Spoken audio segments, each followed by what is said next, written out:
Menta perlongan wara HP ko kubur. Kelas sur Defense Minister ke Pakistan sengau bahan naya konsyu. Tongan isam. Defense Minister ke Pakistan Khawaja Asif isu dekat nuclear threat cek India hadin ke Operation Sindur.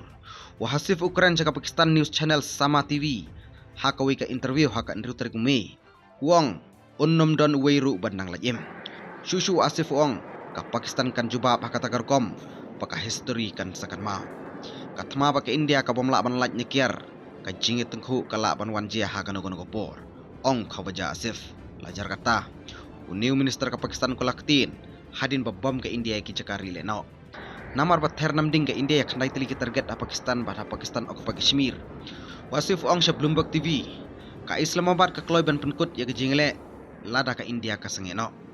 Pakistan Defense Minister Khawaja Asif ong barok ke syong ka India ka baladap sedang lada ki kloy ban sange ki sedang maki ngi jubab. Niladap ong ha barok kini ki khat saw sengi baladap banginam shim sedang ya kanong jing penyeper jingmut ke India tang baladang isya hirtma ngi sajubab lada ke India ka kinyo ngi kloy ban sange iki baro tang bakat bangidang sya hirtma ngi hap penjubab. Ong Khawaja Asif Defense Minister ke Pakistan ki jingkran Asif kiwan hadin ke hirtma kan sanjang ke India ki cakaleno Pakistan target ke India ya khandai tili ki cakari leno saudong ke Pakistan bat ke Pakistan okupa Kashmir haka Operation Sindur.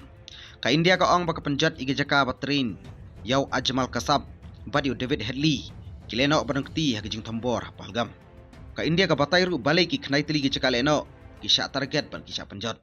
Tour was launched by Indian Armed Forces to deliver justice to the victims of Pahalgam terror attack and their families. 9 terrorist camps were targeted and successfully destroyed. Over the last 3 decades, Pakistan has systematically built terror infrastructure. It is a complex web of recruitment and indoctrination centers, training areas for initial and refresher courses, and launch pads for handlers. These camps are located both in Pakistan as well as Pakistan-occupied Jammu and Kashmir areas. Some of the well-known training camps are located, as you can see on the screen. They are distributed from Savai Nala in the north, counting to approximately 21, ending at Bhavalpur to the south.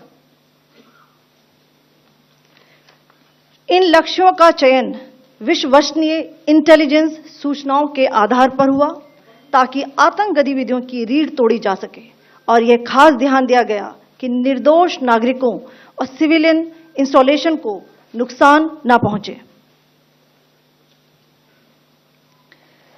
The selection of these targets for Operation Sindur was based on credible intelligence inputs and role of these facilities in perpetrating the terror activities. The locations were so selected to avoid damage to civilian infrastructures and loss of any civilian